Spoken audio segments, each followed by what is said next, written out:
Happy Monday. This is my Monday intuition video. I am coming out a little bit later than planned. Mondays are just, I don't know.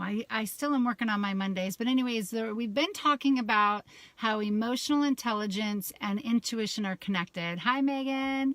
And they are very connected. So we have emotions to guide us. And as we are able to pay attention, hi, Drew and Dale, as we're able to pay attention to our emotions, our intuition gets clearer, our life gets better. So focusing on emotional intelligence, which I've been saying over and over again, is where we're headed. If you're my age or older, I'm 48 or older, you were probably not taught about emotional intelligence. I surely did not learn it growing up. They didn't talk about it in school. My family was not emotionally intelligent. It doesn't mean they didn't have emotions. It just meant that they weren't emotionally intelligent. They weren't aware. They weren't following some of these steps I'm talking about on how to actually be emotionally intelligent. And let me tell you, like, people are looking for this in the workforce. So if you're my age or older, there's a lot of fear right now of people losing jobs, people not being able to keep up with some of the technology. But I will tell you, a lot of what employers are looking for is people who are emotionally intelligent. And then in that case, that connects to our intuition. So then we can find the job that's right for us anyways if we want to focus on work. First things we were talking about was self-awareness. It's really important to become self-aware of your own emotions. Now, that does not mean pretending like everything's fine. That's not being self-aware. We all have emotions. We have a big range of emotions. And if that means learning how to become self-aware of those emotions, now I've said this before, I feel for the guys right now. I feel for the guys because this is new information, and it's not necessarily for everybody, but definitely the men in my family. And it really takes work to be able to, I just don't think men have been given the permission to be able to really express themselves the way women have. And I think that is a big thing in our culture right now. I've taken classes at SDSU about this, so I have a little bit of background just in education on that. But it's super important that as men and women, we can touch into how we feel and learn how to handle those emotions.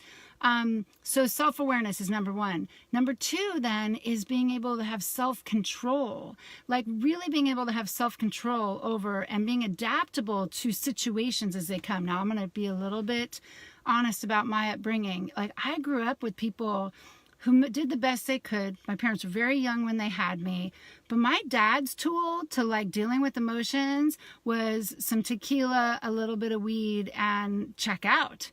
And my mom's way of dealing with it was to rage. If she didn't get her way, she was going to come after getting her way.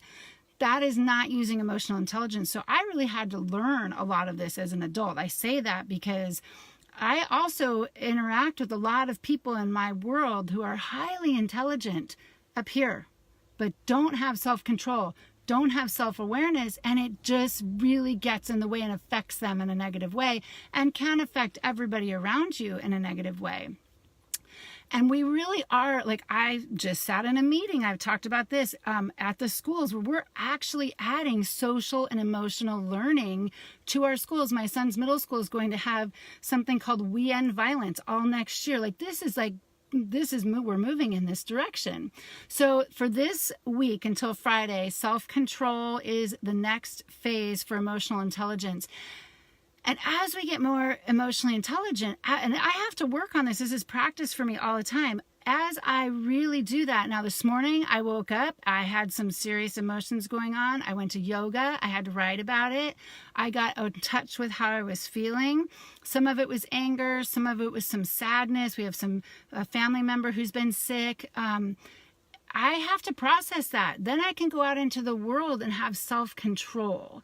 And so that's what I'm practicing this week. I hope you practice with me. I hope you start your own book club on emotional intelligence, intuition.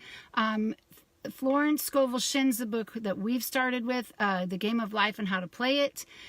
There's another book that I think that the male population likes by Napoleon Hill. I know some of the guys have started this, and it's Think and Grow Rich. Hate the name, but it's the same concept. It's all about intuition. Have a great week. I'll be back on Friday. Love that you're watching. I'm actually starting a YouTube channel, so these can be saved. So if anybody wants to watch them and you miss them live, you'll have it there. Should have it up and going by Friday. But have a good week. Talk to you later.